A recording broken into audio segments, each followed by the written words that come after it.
So friend, आज के English grammar class में क्या सीखेंगे? प्रोनाउंसिएशन ऑफ आई। आई का क्या है? जो भी हमारा कोई वर्ड होता है उसे में अलग अलग हमारा क्या है, उसका प्रोनाउंसिएशन निकलता है।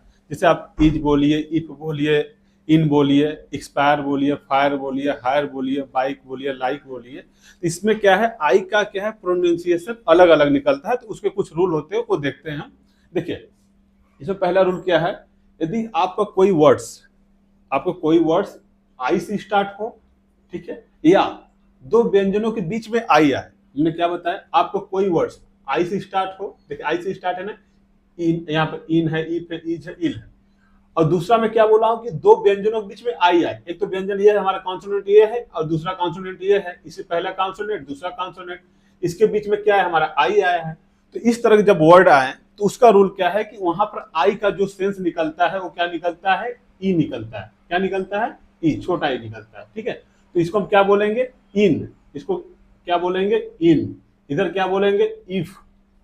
ठीक है, इसको क्या बोलेंगे, इज। इसको क्या बोलेंगे, इल। समझ रहे हैं? तो उसका मीनिंग वहां पर क्या निकलेगा, आई का मीनिंग हिंदी में हम बात करें तो वहां पर उसका सेंस ई निकलता है। तो इसको क्या बोले, इन, इफ, इज, इल।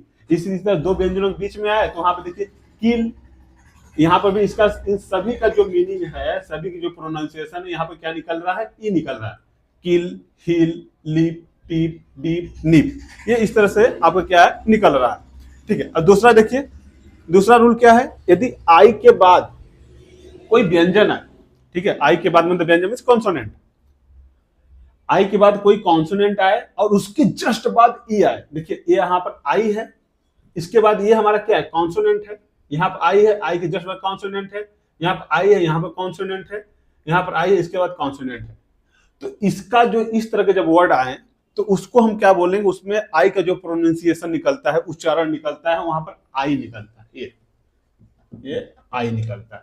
तो इसको हम क्या बोलेंगे, देखिए ये हमारा क्या हो जाएगा, फाइन।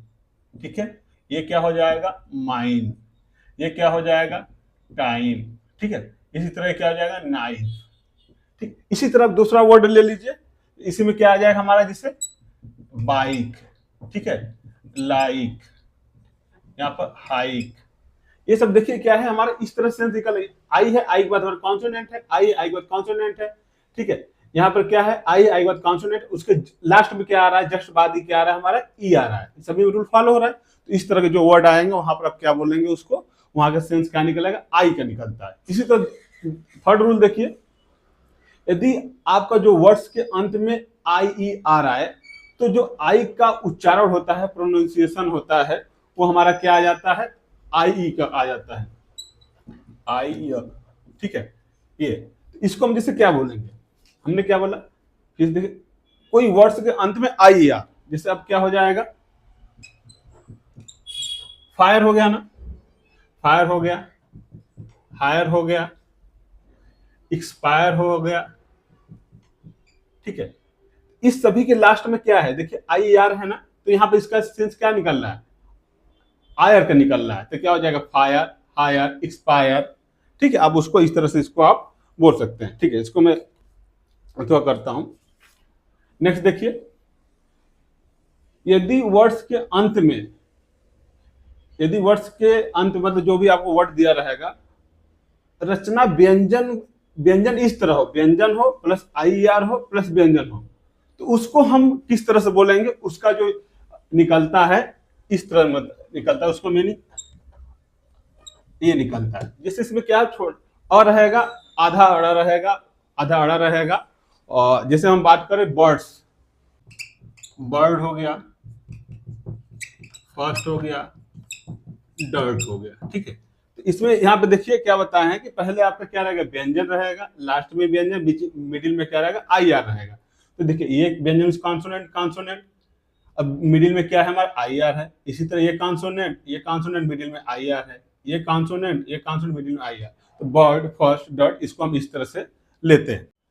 देखिए नेक्स्ट क्या है, आई का उच्चारण जो बड़ी ई का है ना, इसका मीनिंग हम क्या है, ई से निकालेंगे। इसका बहुत ज्यादा यूज नहीं करते हैं। जैसे आप मरीन, समुद्री जो होता है ना, वहां पे यूज होता है। मरीन हो गया, सबमरीन ले लीजिए। यहाँ पर इन सबके जो यहाँ पर आई का मीनिंग निकल रहा है, बड़ी बड़ी ई निकल रहा है। एक कैसीनो भी होता है, ठीक है। तो यहाँ पर जो यहाँ पर ई का मीनिंग है बड़ी ई से निकल रहा है, तो इसको हम इस तरह से बोलते हैं। ठीक है। एक और होता है जो यू के फॉर्म में होता है, जैसे यहाँ पर आई भी ई है ना, तो यहाँ पे यू आता है, जैसे एक्टिव होता है, पैसिव होता है, तो वहां पे उसका इस तरह से निकालते हैं। ठीक है, छोटा सा क्लास था। ठीक है, आई होप आपको समझ में आ गया होगा। देखिए बेसिक है, ये बोला जाता है बच्चों के लिए है, जो क्लास सेकेंड या थर्ड के बच्चे हो उनके लिए है। ठीक है, मिलते हैं नेक्स्ट क्लास में नेक्स्ट टॉपिक के साथ। Thank you.